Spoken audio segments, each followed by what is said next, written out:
All right, Right. here we are. This is Rob here from Rob's School of Music with the legend, Mr. Billy Sheehan. Thank you so much for being here. My pleasure. This is at the top of the list of people I was hoping to get to have a conversation with. I'm glad to hear you say that. Thank you. I believe maybe 12 years ago or 13 years ago at NAMM, I met you, and I lost my mind then. So I'm happy to get long form. I hope you found it by now. I'm looking for it. I don't know if it was ever there, but so we are a music school. We did all of our lessons in person, obviously, until COVID came. Now everything is online.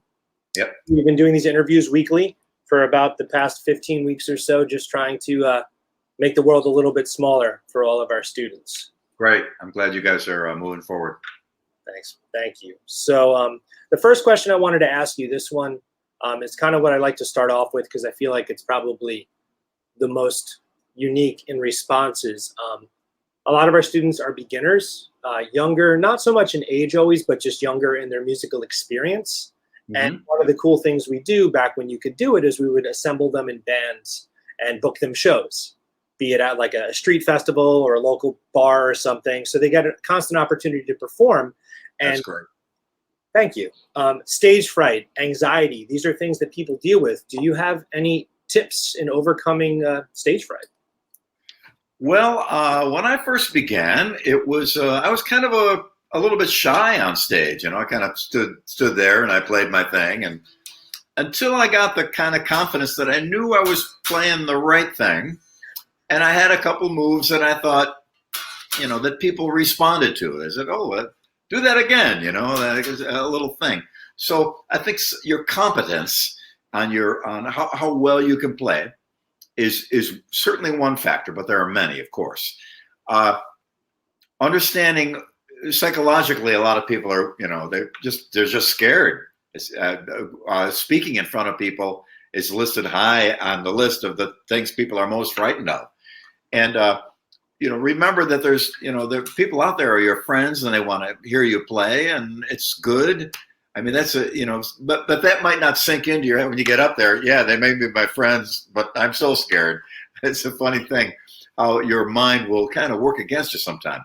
Well, the thing you can do that will really give you some confidence is really go over those songs a million times. Make sure you got them cold, that you can, and you can start to bring in people into your rehearsal room. Back in my day, we'd rehearse in a garage or a basement somewhere, and the complete change in the band would occur when somebody would come over and sit down and listen to us. Everybody would stand different, look different, and think different. And that was just one guy, and then a couple of people, and it was a whole other thing. So maybe you can start to gradiently go into it where, wherever you're rehearsing, bring a couple of people in to listen. Don't bring anybody in initially, just the band. Even crew or sound guys, okay, the monitors are set. Okay, could you go now? Because we got to, and really be, and when you're in private with the band, you can really start to find your spot. You're not worried about anybody watching you. You're worried about this here, the sounds you're making, remembering the lyrics. Then once you got it, bring somebody in, and you'll notice a change in the dynamic. When we played live later on, we'd be at a club, and there would be a big stage and a giant dance floor in front of us. Then in the dark around the dance floor were all the tables and chairs and everybody was seated. And the place is jam-packed, but you can hardly see the people. So we're up there on stage, minding our own business, playing songs. Two girls would get up in front and start dancing, maybe two attractive young ladies. And as a band, we'd all of a sudden be like, "Arr!" And the people later on, they told us they were laughing their asses off at us because we were, making goofs of ourselves because there's girls dancing in front of us. Now we wanted to show off and stuff like that. So it's interesting how musicians respond to an audience, how an audience responds to a musician. And related to that later on is when you do get the confidence, you're in front of a big crowd and they're digging it and they're into it. Man, it pushes you to a level of playing that you never knew you had. You'll do things that you never thought you could do before. It just pushes you into an energy and a level of ability that is hard to get unless you are in front of a crowd that's there for you. So it's always an interesting dynamic, all related to stage fright to some degree. But I think for many years they said, well, remember, no one's ever been attacked and killed on stage, but that was years ago. By now, I think it probably might have happened a couple times, sadly to say. But don't worry about things like that. I think with time, it all comes, and that's an important thing. And I did. I'm over 5,000 lifetime gigs. Wow, a lot of shows. And we used to, back in the day, we did 3 shows in one day, full show, set up, play, tear down, set up, play, tear down, 3 times. We played 21 nights in a row. That was our record for back then. And all those nights were 4 sets of 50-minute sets of music. So we played a lot. And I'm very lucky to have grown up in a time when we had so much live music and so many places to play and so many bands. It was just that on-deck experience, which is so important. Later on, it's important in songwriting. It's important in the business that you do. It's so important to your success that the time spent on stage. So as much time as you can spend up there, the better. So the stage fright will drift away. Trust me. Awesome. Thank you. That's fantastic advice, really. That's kind of the reason why we're always trying to get them playing. Just get over that hump. Yeah. Okay. I jump around my ADD. Sure thing. What was it for you, the first record or first concert that you attended and you're like, that's it. That's what I want to do? Well, I saw the Beatles on the Ed Sullivan Show, which is on TV, at that first USA premiere. Now, I found out through the years that I wasn't the only one, but that was the show that launched millions of musicians, literally millions. And then, as I've come to find out in recent years, it was not just in the USA and England. It was in Germany and Italy and the Philippines and Korea and Australia and South America. There was all kinds of musicians were launched by the Beatles. That's why sometimes there's some controversy. You think the Beatles were all that good? Hold on a second. They literally changed the world. And in Buffalo, New York, my hometown, stores that were selling furniture pushed a bunch of couches out of the side and set up a amps and guitar sales area because it was just booming so much. It was just crazy. But my first concert I saw, where I really saw it for real life, was Jimi Hendrix. Wow. And that's a great way to start. When I was pretty young, maybe 15 or 16, we got to see Jimi Hendrix play, and that was mind-blowing. It was just, he was Jimi Hendrix. It's unbelievable. And so after that, I just felt like there was so few limitations anymore, that there's a world of possibility here. There's a bass, he plays guitar, but still a similar mindset. And that was really the beginning of so much for me. And I got into all kinds of music too, not just one thing. That's another thing that separates I'm an old guy, so my generation was different. We listened to everything: classical music, folk music, Bob Dylan, the Monkees, everything you can imagine. There was no battle line between genres.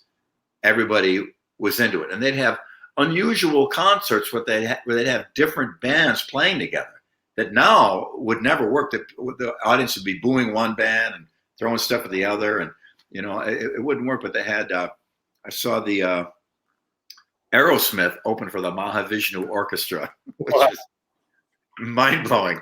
Two completely ends of the spectrum. I went to see the New York Dolls, Mott the Hoople, and almost 10 years after, I think.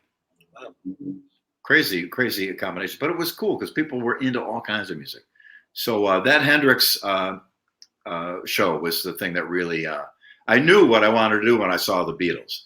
That's what I wanted, but it wasn't quite focused yet. When I saw Hendrix, I go, now, okay, we're on the way. That's a pretty sick 1-2 punch of. That's probably the best answer yet. So thank you. Great. Okay, so then as you progressed, something that we kind of, I don't want to say force upon the students here, but theory and understanding music outside of, rocking is incredibly important, but at the same time, I think it's important to understand why that sounds good. when you first started, were you just super immersed in music as a whole? Was theory something that came later? What's your thoughts on that? I'm still waiting for theory to come, so I still haven't. Now, and most music schools don't like it when I say this, but I got to be honest. I mean, I don't know any theory, and I can't read. Most guitar players and many great musicians. Oscar Peterson is a famous jazz pianist. I don't believe he read or knew theory. I'm not sure. I might be wrong on that. I love that. That's great. But there's a lot of great players that don't do that, but they have their kind of their own thing that they figured all out, and they are tireless and relentless innovators and workers. So in a way, they are expending the amount of energy you would need to expend to learn that by creating their own thing. I wish I knew theory. I really do. I know I play with a couple of guys here and there that are grandmasters. So I'm lucky I could say, Tony McAlpine. Tony, what's this chord? He goes, oh, it's an E11th with a flatted, okay. But the one good thing about not being trained in music theory, notation, whatever, is you really have to get your ears together. Yes. And one great thing about getting your ears together is when you're playing with other musicians, you hear what they do, you can adjust accordingly. That's why jams, when they're right, sometimes it's just everybody playing at the same time. But a jam where you actually work with each other and you listen to each other can be magical. And amazing songs can be born from that as well. So I'm just now, before I got on with you, we're doing vocals for a record, and the singer is singing, and he's got a lot of sharps and flats, and I have to, by ear, because I'm not there, just know when a note is wrong. And the engineer commented tonight that he was glad I was there because he wouldn't have been able to figure it out. But sometimes you said to be able to figure out with your ear what's going on. So by ear, and I'm mostly built around a major scale, do, re, mi, fa, sol, la, ti, do. But I know the major scale from here to here on this bass, every permutation of it. I know the modes. I don't know what the names of them are, but I play them all the time, and I use the shapes all the time. Eventually, just kind of I absorb theory here and there, and I don't know how long I remember it for. But initially, as things starts to happen with my playing, where a guy who knows theory goes, "Wow, how did you know to do that?" And originally, it all came from ear. It didn't start on paper. It all came from ear. Then we needed a way to write it down so somebody else could get it. And that's when notation started. So initially it was all ear. Now when things got more complex, it would be difficult to hum somebody a Liszt piano concerto or a Debussy Daphnis et Chloe. You got to write that down because there's no way you'd be able to hum the parts to someone, have them hear and remember them like you can in a rock song.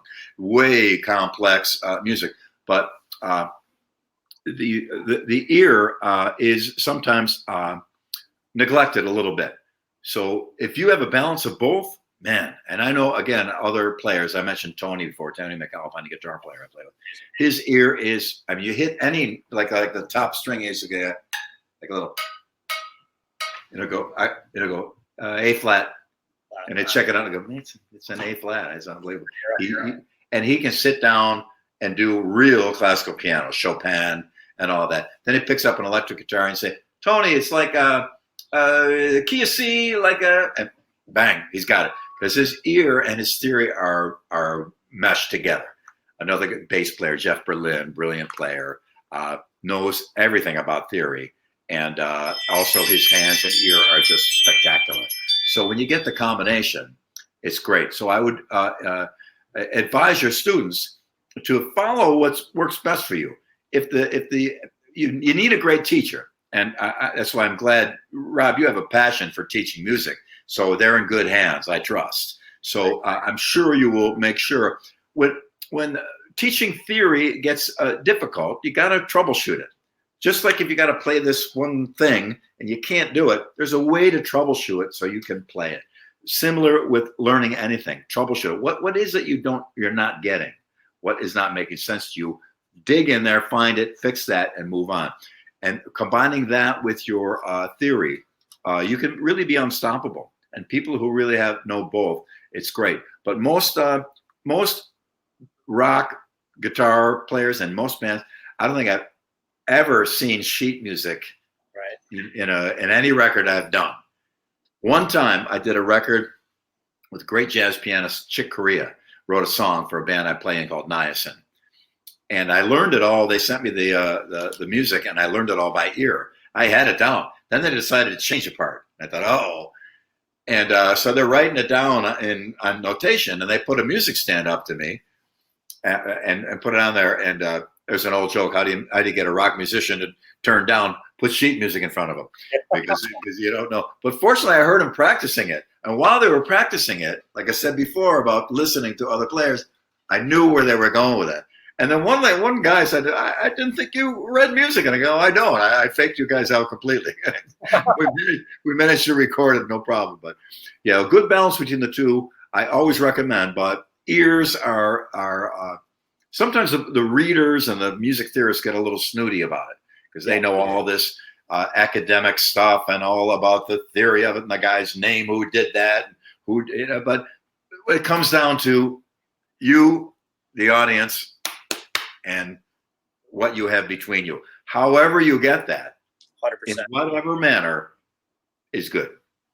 I absolutely love that answer because we have, what we'll do with the theory is if you're a guitarist, we'll teach you, this hybridized guitar theory where it's just to fill in those gaps because a lot of the students, one of the public schools that we have a lot of students from, they have a AP music theory class that these kids take. And I watch them systematically come in with this great feel, ears, everything. Then they get the theory class, and all of a sudden there's walls up. Whereas, no, this has to be this way. I'm like, well, why? It sounded great last week, but now it doesn't work. Who cares? So because there are, especially in the jazz world, there's all kinds of freedom to do anything imaginable and figure it out later why it works in theory. Because do, re, mi, fa, sol, la, ti, do work because that's kind of how our ears hear music and it makes sense. And almost every song we have is built on pretty close to that scale or some slight variation thereof. Yep. So almost any song in popular music is going to be found in those notes. The chords are going to be combinations of those notes. And it's just a matter of, once you know that, it helps you expand yourself. And theory is there's almost an unlimited amount of theory you can learn, just like in any subject, like in nuclear physics. There's probably no limit. Well, I know everything there is to know about nuclear physics. See you later. That doesn't actually, there's always more to know, always more to discover. They're always discovering something they didn't know before. Right. And that's what music is about too. Every student or player watching this, there's so much more for you to know. There's so much more. And don't take that as a drudgery, like, oh man, there's so much more I have to know. It's exciting. It's exciting, and you'll find this new thing. I'll be driving around in my car, and I go, oh wait, I can't wait to get home on my bass because I got an idea, and I sit down and figure it out, and it's exciting. I've been playing over 50 years, and I still get excited about picking up and playing. That's pretty cool. That's inspiring because that's I'm the kind of guy, if I go on a vacation and I don't have access to a guitar for like more than a day, it's like, same thing. And something's wrong. And where's the nearest music store? I need to touch it. Yeah, every time I go to home to my family or Italy to my wife's family, and I always got a soft bag and a bass. Like, what are you bringing the bass for? And I go, because I have to have it. Right. It's fine. Awesome. So I was, in preparing for this, I just was looking through all the insane guitarists that you have, been on records with, from Vai to Gilbert to Kotzen to Bumblefoot. You shred on the bass in a similar way with the tapping and all that stuff. How did you develop those techniques? Well, when I saw ZZ Top in 1974 opening for Alice Cooper on New Year's Eve. Now, if you go back prior to 76 or 77, you'll never see anybody Well, there's a couple of guys. I got one guy from the 40s from Italy. He did that. There's a couple other people. There's nothing new under the sun. It doesn't matter how popular it gets. But nobody was doing that. And I saw Billy give his. I thought, what? We all looked at each other. Unbelievable. How can you touch and make a note? Unbelievable. So I got home and, the first couple times, I found out, how can you press down, you pull off, another one happens.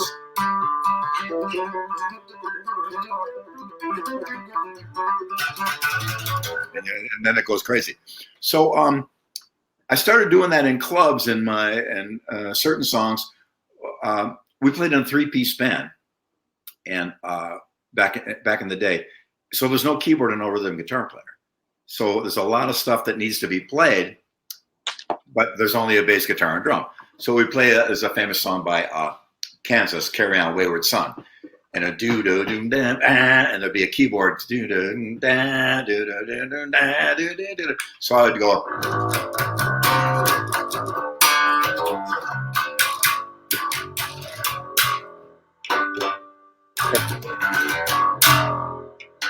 And I would hit all the extra things that weren't the bass parts, but it saved us from having to hire a keyboard or rhythm guitar player. And back then, if you made $100 a night, that's $33 each. If you got a fourth guy, it's only $25 each in the band, and it goes down from there. So that was somewhat of our motivation, but nevertheless, it forced me to have to learn a lot of stuff. So when I got that hammer-on thing, that was helpful to do certain, like I would have to do a solo once in a while, like a keyboard solo or a second guitar solo. I'd do it on bass while the guitar player would just chunk rhythm along. So we'd be more accurate to how the arrangement of the song actually was, the copy song that we were doing. Deep Purple had a song called Burn. There's a keyboard solo in it. I would do that. Play the keyboard solo, so we would have all the parts of the song as we should. So I started incorporating that into my playing, and I was a somewhat busy player because we were a 3-piece band. There was a lot of room to move. And I would imply chords for the guitar player to solo over rather than just a single. And make sure to get that. Make sure to imply that it's a G minor chord. So when he's soloing, it makes more sense.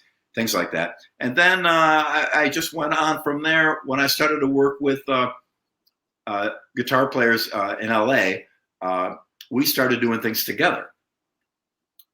With Steve Vai, we started playing some things that were in unison on the first David Lee Roth record. There was a song called Elephant Gun, and there's a stop in it, and Steve did this wacky, crazy lick in the stop. Then we start up again, and David Lee Roth was upstairs. We were practicing in his basement. He'd come downstairs and goes, "Wow, that's good. That sounds like a chorus. No, or sounds like a verse. Let's hear a chorus." He'd go back, come back. "Oh, okay, good chorus." So he came down and he heard that lick, and he goes, "Wow, Steve, that's cool." He goes, "Billy, you double it." And I was like, "Uh-oh." So it was, which wasn't it's a different technique, because guitar's got thin little strings, and you can hammer on like that, but on bass you gotta hit it really hard. So I managed to get it, and so it was an interesting challenge sometimes and a lot of guitarists had to double me too. Like a lot of the lines on the Eat 'Em a Smile, I played the line and Steve played on top of me afterwards. So it was kind of a back and forth working with each other.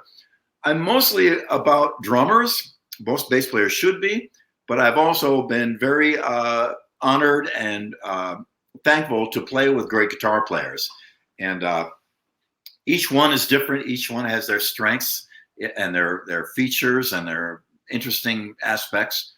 And sometimes you, as a bass player, you pull way back and let them do their thing. Once in a while, you step up and do a little interaction, maybe. But it's just an interesting thing to work with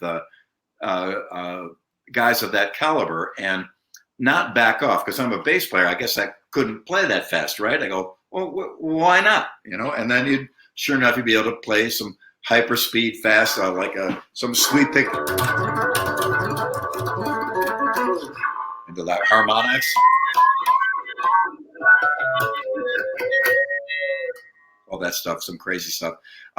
So it was just an addition to what the band could feature if you could have the players working together.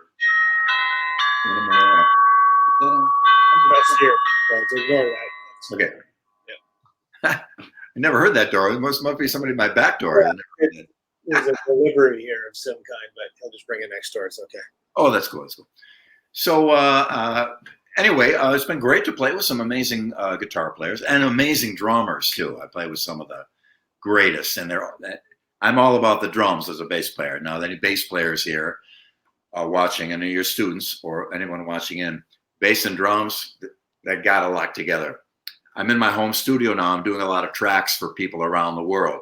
They send me the Pro Tools files. They want bass on it, and so I play to the drums. And then a couple times they'll say, "Oh, that's great. Now we're going to replace the drums." I go, "No. If you replace the drums, I got to play again because you got to lock in exactly." "No, but he'll play exactly like that." And I goes, "No, it's just it's got to be."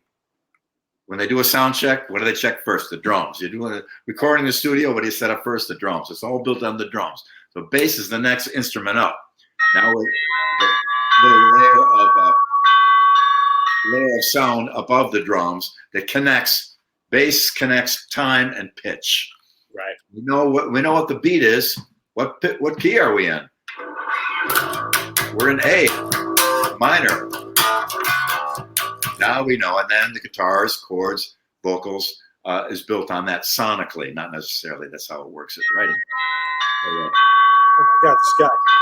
Somebody's really got a couple of pieces out there. Yeah, I'm gonna go yell at him. Give me 1 second. I apologize. Okay.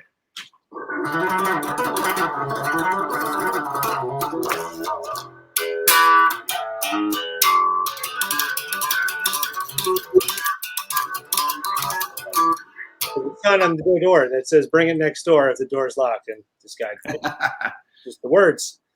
Right on. My apology. That's the first time that's happened in all of these interviews, so I apologize. Okay, so where were we? What else you got for me? So you're playing your beautiful signature bass here. A couple, I've had Andy Timmons on and a couple other Ibanez artists, but no one who has designed a signature bass. So when Yamaha, this brand, when you're working together, what was that process like? Down to the pickups, what's going on? Well, my original bass is here. Let me grab it for you. Hold on a second.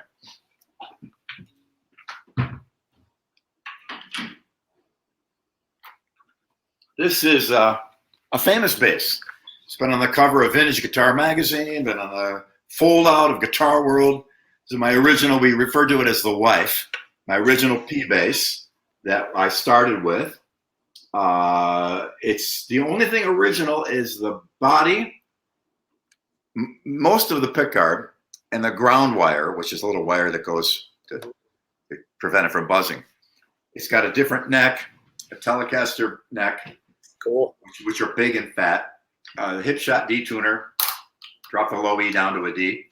I added this big fat pickup here. It's a Gibson EBO pickup because when I was young, there was basically the two most famous or most widely used basses was Gibson or Fender. I was like that for a long time. And the Gibson basses had this big fat pickup here, was super bassy, and then the regular Fender pickup was a normal standard tone.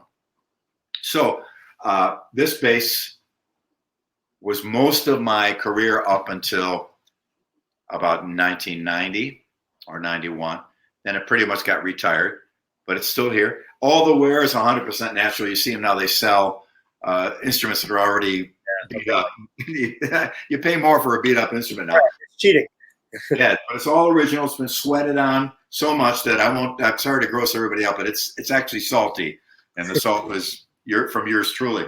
So when we started with Yamaha, we wanted to do an updated version of that because that was beat, and I didn't know how long it would last, and I didn't want to have it on the road and maybe lose it or get it stolen or lost in luggage or broken. So I retired it because it's valuable to me, and we began the Yamaha Attitude, which has all the same features, only modern, done right, done properly. Because when I put the pickup in, that silver pickup I showed you, I did it on the living room floor with a chisel. My mom had to vacuum up the pieces, and I didn't know how to wire it, so I wired it my own wacky way. And but now this is They just did a 30-year anniversary of this bass. Pardon me one more time. I'll get one more illustration for you. So 30 years ago, I started with Yamaha, and we started with that Attitude bass.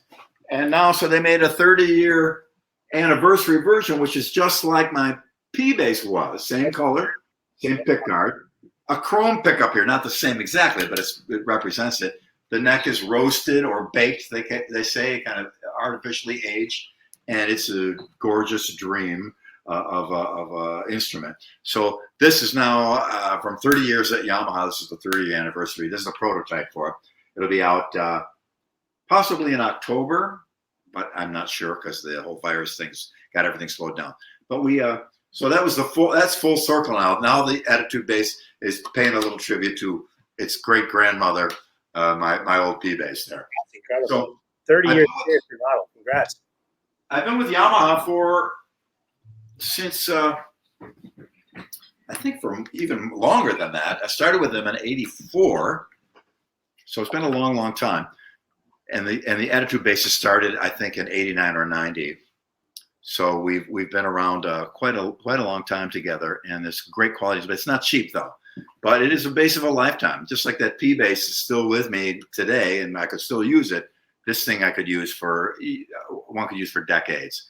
And it's not only just for me and my sound and my thing. Anybody that likes a P bass, they generally love this. The added pickup, if you like the super deep low end sound, it's just great for that, to mix it in or use it on its own. So it's say again.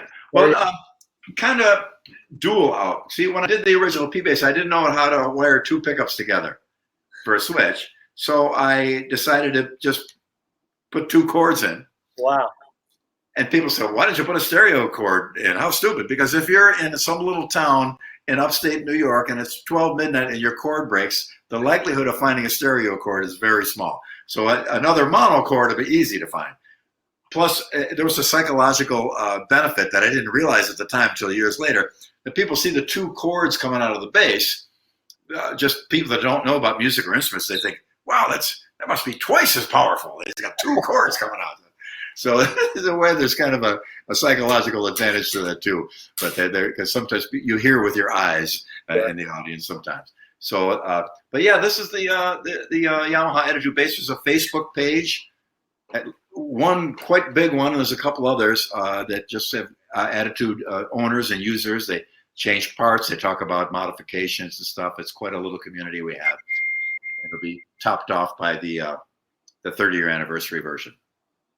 What made you do the scalloped spots on the fingerboard there?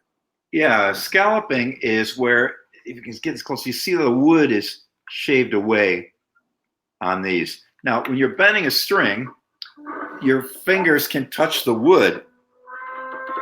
See how they're rubbing against the wood. With the scallop, you can bend it without any. So on this bass, it goes up to a high E note, which is a huge advantage. The P bass only goes up to an E flat. And since most rock songs are in E, that's helpful. I can bend that to a high G.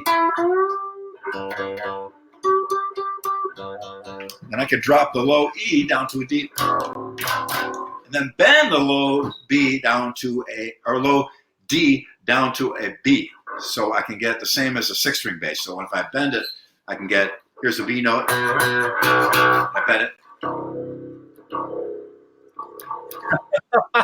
Bend it down there. So it saves money on strings. I don't need a 5 or 6-string bass to get those notes.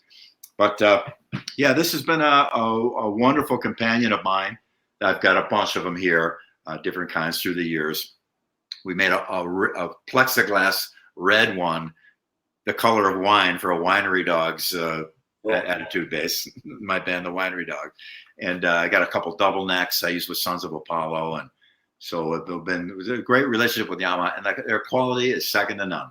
A lot of great basses out there. It's hard to find a bad one, really, but these here are just quite awesome. I'm very, very pleased to have a relationship like that with Yamaha. I always tell our beginner guitarists, if you're looking to get an instrument, get a Yamaha acoustic, because at any price point, they're just solid instruments that last forever. Yeah, they sell a ton of them because people are hip to how awesome they are. They sound great. They use great woods. They purchase huge tracts of land in Indonesia to get the rights to the woods and to be environmentally conscious, not just go in and then take what they can get. So they replant and they regrow stuff. So they're very, very conscious of things like that. And the acoustic guitars are marvelous. Awesome. Yeah. I'm a PRS guy personally, but I can't hip that to a lot of my students because they're not quite there in terms of what they can. Yeah, they're expensive guitar. And I'll tell you, I had a bunch of spare parts from the old days of all my old basses, and I bought a $50 neck and a $30 P-bass body, put my old stuff on it, and slapped it together with the help of a gentleman in LA, and the thing plays great. Cost me $100, and the dual output, the double pickup, the whole thing. So where there's a will, there's a way. Yeah, definitely.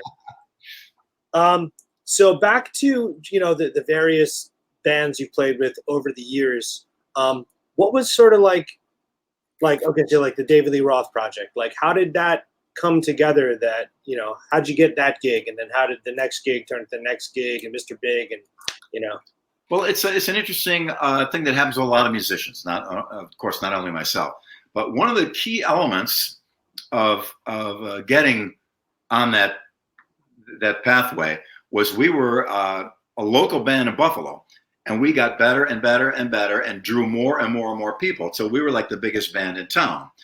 And when a band would come through and they had no opening act, or they needed an opening act because ticket sales were slow, we'd be the opening act. So as a result, we got all these great opening slots. A band called UFO from England had a guitar player named Michael Schenker. And they came, and they were touring with AC/DC. And they couldn't get over the border at Canada, so AC/DC played alone. Then UFO came on their own, and we opened up for them. From that, Michael Schenker called me to play bass on his solo record. Never happened, but we went over there to do it. And then in 1983, UFO called me to come do a European tour with them. So I got both of those gigs. Now, in the interim, in 1980, my band from Buffalo, Tallis, we opened up for Van Halen because we're a hot opening act. We're starting to get some buzz. You always want to sell more tickets for the opening act, so they put us on the show. And so I got to know the guys in Van Halen. And so Dave saw me play.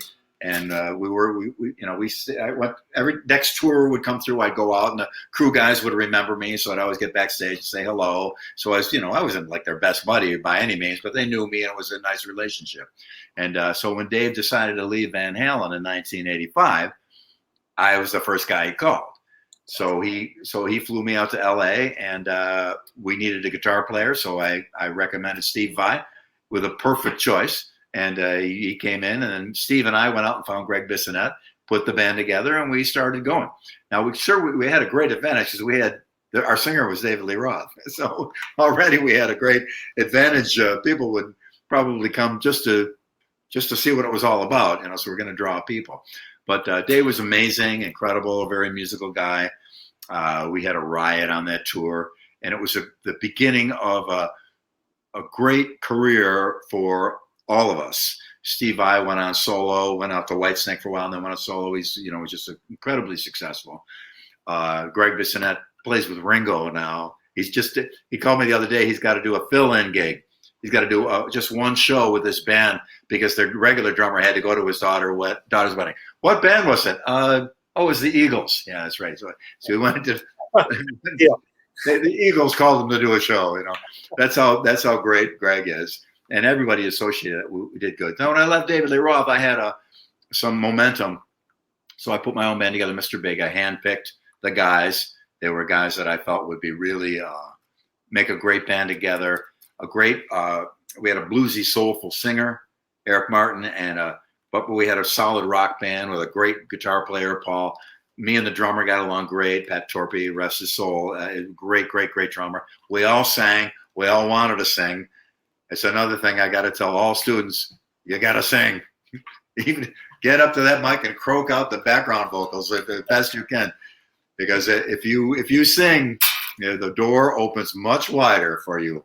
If you can sing also, it's very important. You may not like the sound of your voice, but learn and be able to hit the notes and sing, do your background parts, and you'll likely get way more gigs than just being a player by far. They have The Voice and American Idol, and all but that's all for just singers, though. There's no bass players on there or guitar players. It's all about singers. So that's an important thing. So through the years, when we Mr. Big got together, we wrote a bunch of songs. At a first record, second record, we got lucky. We had a hit single, number one single. Took us all over the world, every country. We played in all over South America, all over Europe and Russia, and all over USA and Canada, South America, and I said that already, Australia, Japan, Korea, Philippines, Thailand, Malaysia, Indonesia, all over the place. And, I recommend, if you ever have the opportunity to have a hit record, do it, because, man, your life will never be the same. And we are all so grateful for that experience and all the incredible people who bought our record and came to our shows. Quite an adventure it has been. Man, I tell you, it's so epic to sort of see the journey from all the different things. A lot of the people who come through the school, their goal is they want to be rock stars. And I always try and say to them, being a rock star is cool, but there isn't a lot of longevity with being a rock star. But if you can find, if you know your instrument, you're studious, and you got your thing, and you're great at your thing, you can carry that to different things throughout a whole career. Exactly right. I make the analogy that, so what do you want to do with your life? I want to have a lot of money. I want to be rich. That's a horrible goal. That's an awful goal. If your goal is, I got this idea and I got this thing I want to do, and it's my passion, I want to do it. From that, you will probably get rich. But if your goal is to be rich, you find people on Wall Street and real estate shysters and, guys that are, the kind of people you wouldn't want to be around. But it's a similar thing with the rock. I want to be a rock star. Well, why don't you be an amazing singer and write incredible songs that you love, that touch people, that will fill a whole room with teary eyes, with a beautiful sentiment you can sing to them. Then you've got something that can never be taken away from you and that touches so many people. You look from the outside and you think, oh, a rock star, that must be exciting. In fact, when we're on tour and we're hitting it hard, I always say it would kill a lesser man. And we've brought guys out on tour with us. It was their first time ever on a tour. And 2 weeks in, they're in the fetal position crying for their mama, literally. It actually has happened. It's tough out there. So and the glamour that you might see as a rock star, it's pretty fleeting. And I still have to pick up a piece of gear and coil some cables, and I'll help our crew up, whenever I can, because they're overworked anyway. And you have some glamorous moments. We were on the Tonight Show. I sat in chair number 1 on the Tonight Show with Jay Leno, and my mom finally realized I had some success when she saw that. And platinum records, #1 records, almost killed by fans a couple of times, screaming fans. That's great. But the point of it all was to play great music and touch people. And that they can't take away from me. I may blow through all my money someday. Who knows? There's not much of it, but I certainly could blow through it. But they'll never take that away from me.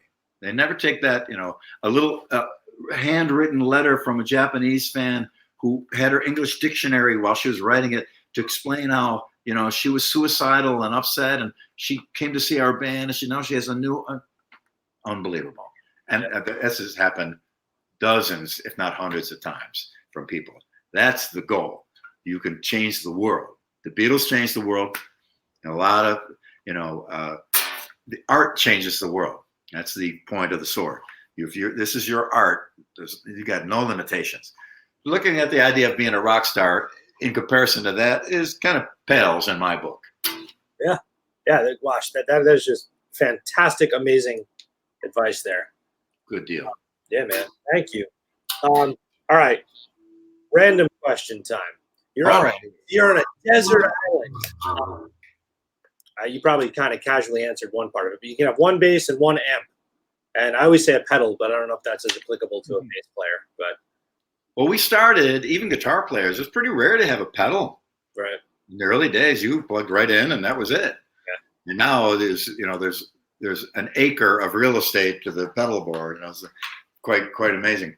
I don't know. I could take any one of my attitude basses.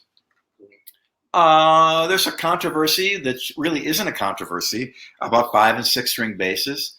Most of the famous players and most records were made on 4-string bass by a huge majority, right. Probably 97 to 98%. That's all there is to it.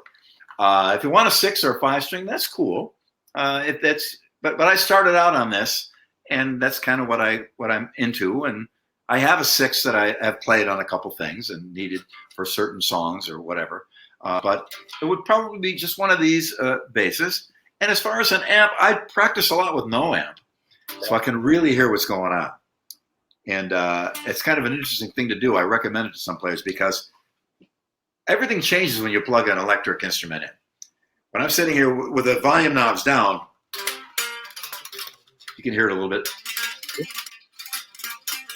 All the notes are there, all the sounds and harmonics, they're all there. When you plug it into an amp, there's a thing called dynamic range. What's the loudest note and what's the quietest note?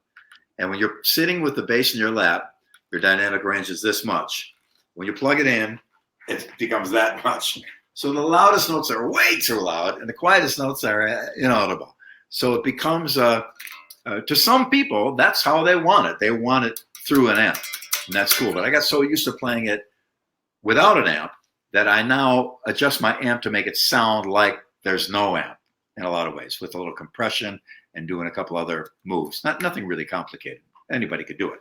But I'd probably just be I got these great Hartke amps. They've never failed me, so I'd know that it would never break while I was on that desert island. I'd be without an amp.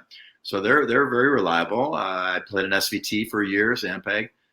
Very nice. And I just bought a 1967 Fender Bassman amp, which was the standard for years. It was the Bassman amp that bass players use. It was very, very popular. So not a huge preference there on the amp, but my one of my trusty attitudes and whatever makes it a little louder. All right, fair enough. I see a comment coming in here. There's lots of people asking stuff. This person is saying, yeah, signature pickups coming out. Yes, absolutely. And they are on the, I put a set on the anniversary bass. Now, if you see as the light shines on this, the pickups are rounded. Yeah. They're contoured so that when they're together, they make the same curve as the neck. So you get them up nice and close to the strings. And you see a stand-up bass player play. He's always playing over the neck. The big giant stand-up bass, and the neck goes way down into it. You see their fingers are always over the neck because there's something under their fingers all the time. There's something that the finger can't overshoot or undershoot because it's playing on the neck. So there's always that underneath that. So the pickups are, in a way, an extension of that. There's something that's underneath your fingers. Since they're nice and close to the strings, a lot of times they're very sharp edges. And normally pickups are totally flat. So I had to start to file them down to make them fit. I filed them and covered them with epoxy and then sanded off all the sharp edges and did all this stuff to them. So finally I went to Larry DiMarzio from DiMarzio Pickups and said, Larry, here's what I do. Could you make a pickup like that already so I wouldn't have to do so much work? And so Larry's a genius, and he got on it. And not only did he do it like that, he added all these other features to it that are just spectacular. So I just got my first shipment of a couple of them. I sent one set off to a dear friend of mine who's a kind of a bass guru to get his opinion, not what he thought about them. And Saturday, I'm gonna have a guy shooting video and I'm gonna install a set on a bass and just show what, how, and why. So eventually on Facebook or Instagram or the DiMarzio website, that video will be there, for you to see. So you can see a full explanation, not only of the pickup, but why it is the way it is. Awesome. Because like I explained before, I played so much and so many gigs that most everything that's on my bass or in my amp has a real practical purpose from decades of being on stage. knowing what you really need to know, what you need to have, and what you don't need to have. And that rounded off pickup thing is become such a hit. Even before the DiMarzios came out, I had a bunch of websites showing people how to epoxy your pickups and round them off like that. But now, thanks to Larry, he's done it for us, so it makes it a lot easier. But yeah, thank you for asking about the DiMarzio pickup. It's going to be coming very, very soon. Awesome. Cool. Really smart. What's that? The rounded pickup. Yeah. Very smart. Because normally you pick up a brand new bass and their edges are sharp. And for me, I play hard and my hands are all over this. So I need to have everything rounded off. Like a lot of times you had those little tiny switches. We had one here, but we got rid of it and put it here instead within the control, because that catches your hand and you're bleeding for sure. So we try to make it comfortable so as you're playing, you won't lose any blood, or lose less blood anyway. Awesome. Well, I got one more question. This is where I like to end this. There's a lot of, students, they know us as musicians. They know us as what we are, music, one-dimensional. But no one's one-dimensional. Everyone has things outside of music that they're into, be it they collect watches or cars or things. They read books. They like to cook. Is there anything outside of music that you fill your time with? Not much. I'm mostly all about that. A lot of my spare time is spent on my iTunes collection.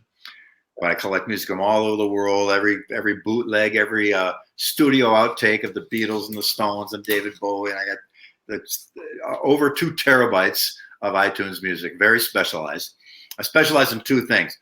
The most amazing music you'll ever hear by the unbelievable artists you may have never even heard of, and the worst music that has ever been recorded ever. And it's funny because some of the worst music has a charm to it. It's interesting to hear people be horrible and see the mistakes they made, and you learn from why does everyone laugh when this comes on? I get it now, but there's a real charm to some of that too. So a lot of research in music and songwriting. I like a lot of classical music. I listen mostly to classical music if I'm not listening to something I'm working on. But we do a little cooking. We got a great kitty cat named Rebel, who sadly we had trouble with him. We had a party here and someone brought some lilies, and I've had cats my whole life. I never knew that lilies are deadly poisonous to cats. And I've had cats with lilies before. I never had a problem, but our cat was getting listless late at night. And I looked up, and sure enough, within 72 hours, they can die of kidney failure if they get exposed to a lily. Just walk past it and get the pollen on their fur and lick it off. That's all it takes. So he had to be in the hospital for 4 days. He didn't really get all that sick. It was just as a precautionary thing. They flushed the system out. So he's home now. We're happy. And our little Rebel, he's our little, he's a wild man. He's an incredible cat. So we take good care of him. And we got raccoons and wildlife that come to our house here in Tennessee. We put food out for the raccoons at night, and we had 8 of them one night. They come from all over. So on the raccoon internet, we're getting lots of hits on our website because they're showing up every night. It's pretty cool. But and mostly music, mostly all music or music related. It's funny. That's awesome. I mean, there's absolutely nothing wrong with that. It's so all encompassing. Yeah, it is. It's really cool to hear the passion when you're talking about it. That's very infectious. Yeah, I don't know. I never really had any natural talent. I'm a good troubleshooter. If I got to play, how do I do that? And believe me, I started out,